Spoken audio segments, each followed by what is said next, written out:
Hello, everybody. It's your favorite Dr. Honey, Dr. Faith Abraham. That's me. If you want to know more about me, go to my website, www.faithabraham.com. You'll also see on there various resources, counseling that I can provide for you, books and at-home study courses that will bless, develop, and enhance your life. Okay? So go over there and get that. Then, of course, you can find me on various social media platforms, and you can follow me there. And, of course, we can dialogue. But today, honey, we need to talk about something. We need to talk about why your family doesn't like your spouse. We need to talk about why when your spouse comes over for holidays, because it is holiday season, they come over to visit and all that fun stuff. Everybody acts a little funny. Everybody has an opinion about your spouse. Everybody, it's just a little tense. The reason why is because you're always carrying your business to them. Who am I supposed to talk to? Honey, you can talk to everybody. You can talk to the whole world if you want to. But you got to know and understand that whoever you talk about the bad with, you're going to have to remember to talk about the good with. Why do I say that? Because when you only talk about the bad stuff, the arguments, the misunderstandings, the fights, the disagreements, then what happens is you're giving those people one opportunity to being into your relationship. Two, you're giving them an opinion. They now have the right to have an opinion about your relationship.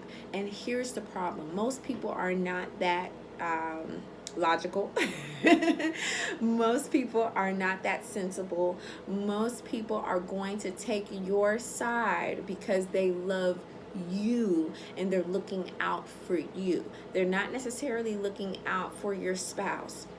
And so now when you talk about all the bad stuff and you drag your spouse into these group settings and things like that, and people start acting funny, the reason why is because the only thing they know about them is what you shared. And if what you shared is only the bad and the negative and the ugly, then they have now within their mind and within their heart built up this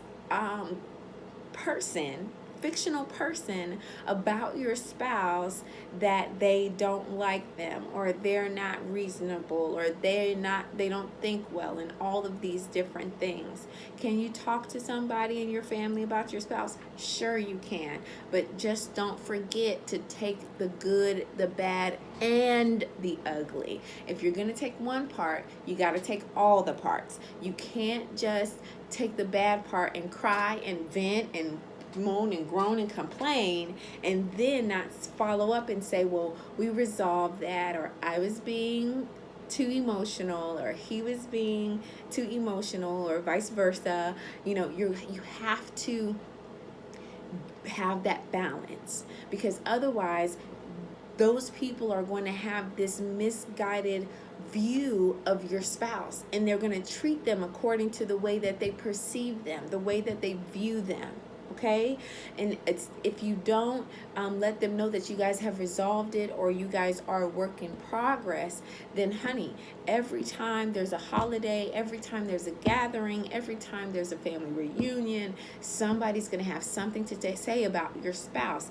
Furthermore, somebody's going to have something to say about your relationship and your marriage. And what happens, here's the downside of that. What happens is, especially if that person is biased towards you and they're not that rational, meaning that they can't sustain a healthy marriage themselves, or they don't even know what a healthy relationship looks like, let alone a healthy marriage. What that means is their opinion, as they speak it to you, it goes into your ear and it gets into your heart.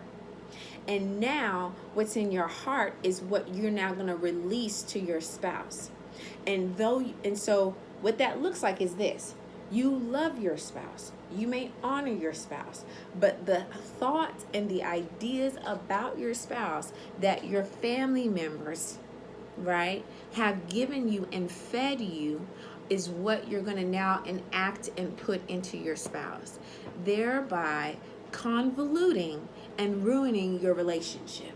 So this is what you should do. First of all, you got to set some boundaries. You got to set up some parameters. Who are your confidants? Who are the people that you can trust to speak to, and they are wise enough and intellectual enough and unbiased enough to listen to what you're saying and give you a perspective that's not biased? Who can you talk to that will listen and not create this negative perception about your spouse? Who can you talk to that you can share the bad, the ugly, but then follow up with the good, right? Who can you talk to that has experience of a healthy marriage, healthy relationships? Because you talk to a dysfunctional person, they're going to give you dysfunctional wisdom. You thought all wisdom was the same? It's not all created equal, honey. Wisdom is whatever the type of person is that you're talking to, that's what you're going to get. Okay?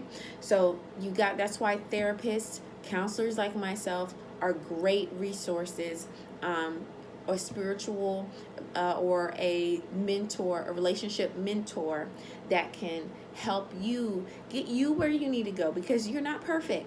You got some stuff and issues that you got to get through and work through yourself, right? And so somebody that can now say, okay, if they said that, what did you say?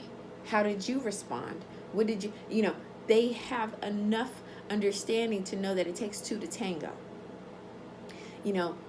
Who can you talk to that's a safe haven? You can say those things about your spouse, but they're not going to sit there and treat your spouse poorly. They're not going to treat them bad. So you got to find that type of person. Sometimes it's one, sometimes it's two. I would say a max 3, because that's really all that you can keep up with. Let's be honest. Also, to set up parameters such as, just because you're upset doesn't mean that you have to pick up the phone and call somebody and complain about what it is that you're going through. You need to develop some emotional maturity, calm down, pick up a pen and a paper, get a journal, and start journaling things out. What's on your mind? They said this. How did that make you feel? So that way you can thoroughly process through your emotions, okay? And then when you process through your emotions, you can sit down with your spouse and say, okay, you said this, I didn't like it, or you said this and it triggered something inside of me. This happened, so on and so forth. So you're going to have to develop some emotional maturity as well here, okay?